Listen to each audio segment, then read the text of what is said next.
corazón, mi corazón. Te lo dije. Whatever happened to Britain or the UK or England or whatever they're calling it? We can't even agree on what it's called. But England, the England that if you're over 50, you grew up learning about, the England that controlled the world, the England that ran the largest empire in human history. At the end of World War I, Britain, which is an island in a pretty unhospitable climate, controlled literally a quarter of the Earth's surface, and not controlled in the way the United States controls the rest of the world with an implied threat or with economic ties through trade, but actually controlled with administrators and people sitting at desks with eye shades, counting things, like actually controlled a quarter of the Earth's surface. Way more than Rome, way more than the Mongols, way more than anybody ever, or maybe in the future, ever. Britain was the most powerful country in the history of the world. And then 25 years later, it was this kind of sad, soggy welfare state, which is to some extent what it still is, except maybe even a little bit worse. What happened? Well, there are a couple of levels on which to think about this. First is just geopolitical. And I guess they spent a lot of money in these wars, and the ruling, half the class of Eton 1910 was killed in the trenches or whatever. You can think of a lot of different ways to explain what happened to Britain. The fact remains, however, they won the two biggest wars in human history. They won, and yet they're still greatly diminished and to some extent humiliated. It's like, what is that? So again, the first explanation can be described in economic terms. Well, the United States took over. The British Empire just moved west to its child, the U.S. They just transferred the power and a lot of the gold to this new country, which had its systems and some of its customs. Okay. But there's something kind of deeper, actually. If that were the whole story, then Britain would still be recognizably Britain. The English people would still be recognizably English. They would just be not in charge anymore. They would have less money and less power, but the country would be, by any conventional measurement, thriving, just not running the Bahamas and Hong Kong, Pakistan. But that's not what's happened, actually. After winning the two biggest wars in human history, Britain has shrunken, not just physically, but in some way that's hard to describe. Its culture has changed. Some might say has been destroyed, and it's become something completely different. And what is that? And by the way, why does it matter what it is? Well, it matters because what's happened to Britain, to England, is also happening to many countries in the West. Certainly its heirs, the Anglosphere, and that specifically would be Australia, New Zealand, the United States, Canada, Ireland.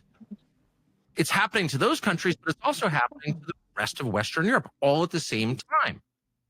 A bunch of different profound, never seen before phenomena are happening to all of those countries. And again, including ours here in the United States. So it's worth understanding what has happened to Britain.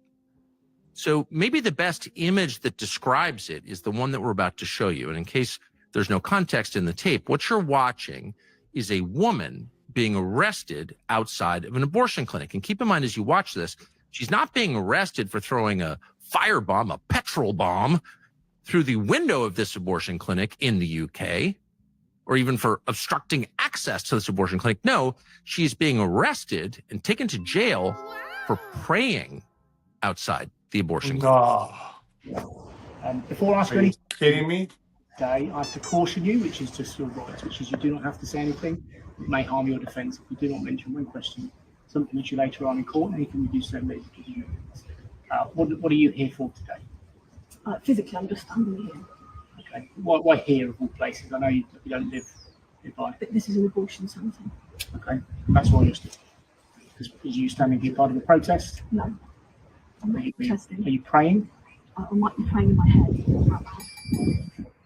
So I'll ask you once more, will you voluntarily come with us now to the police station for me to ask you some questions about the today and other days where there are allegations that you've broken public space protection order? If I've got a choice. Then What allegations? Okay, well then you're under arrest upon suspicion of failing to comply with the public spaces protection order. So what is that? Wow.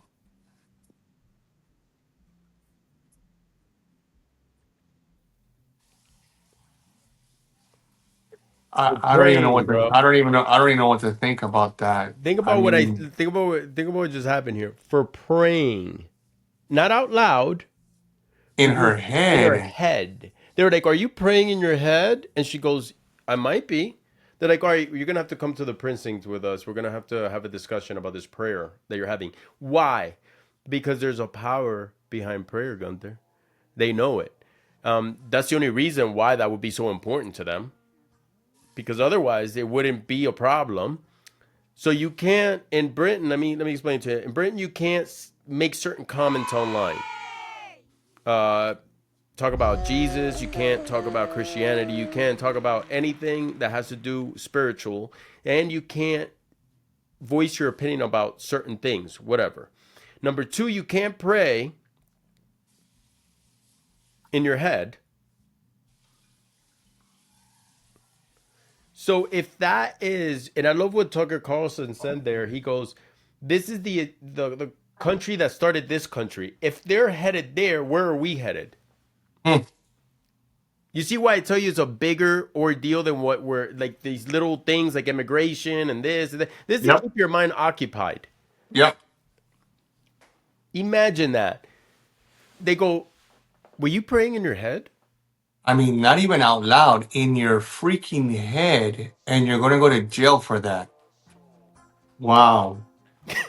Let me tell you, I don't know what this world is becoming, but I don't understand how there aren't people in power that are questioning this or that are allowing this. And I can only think of is because those kind of people were taken out, and the people who are ruling are the ones that are against God and are for the devil or for evil, and allowing or continuing to hire and contract same believers. You know what I'm saying? No. Because there is power in prayer, and they know it, and they're like, you know what? We're gonna have to start putting people in power that are against that, and to relate the message and not allow that to happen. Is what I'm thinking.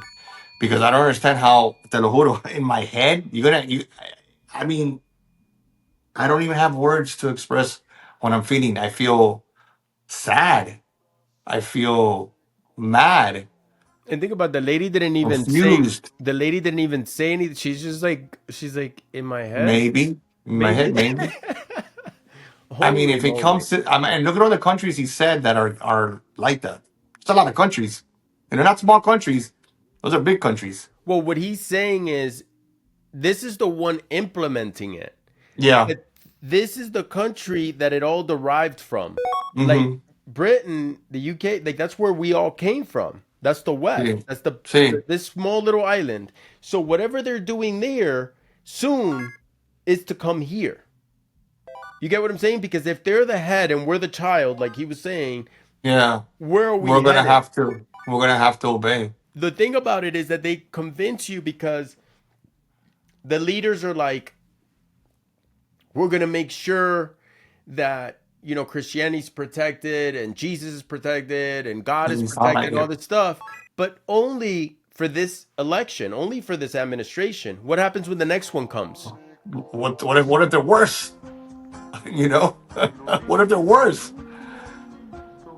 Because they're going to see think about it like this, the way I look at it. All right. When Trump came into power, he came into power because he was like, look at all this crap that these people are doing, right? That they've changed all these laws, they've created all this craziness, and I'm going to fix it now. So when he comes off of power in the next 4 years after this term, and the next one comes in, he's going to, whoever the next party is going to go, hey, all the things that this guy did, I'm going to unravel it. Yeah. We're going to go back further. and make it even harder to do these things, right? Yeah. Especially that right now there's a big drummer going on about Christianity and Jesus and God and all this stuff. So people are putting religion or spirituality, they're mixing that with the politics. They're going, the reason these things are happening is because these people They want to normalize it like that. They're normalizing that. And then those are two separate things. separate Politics is things. politics, religion is religion, faith is faith. All separate. So when that next party comes in, the way I look at it, they're gonna be like, hey, yeah, we're gonna make sure that these people never again do these things. Because I mean, like, look at Britain. That's crazy. Dude, it's like it goes back to agenda, brainwashing, indoctrination. It's how much we can get away with it before it feels normal. It's just. And as Oh a my police God. officer, how do you stand there with a straight face and go, Yes, I was going to tell you that. So what if I'm a person of faith? I can arrest this person for doing the same thing that I do. I pray. And that goes to show you that they're that's not not hiring someone. those people? They're not hiring those type of people. They're hiring people who are the opposite. You know, They're like, hey, they're like, do you believe in God? No. yeah. Hired. No, okay. You're hired. Hired. Okay. Yeah. Got you. Yeah. Isn't that fucked up?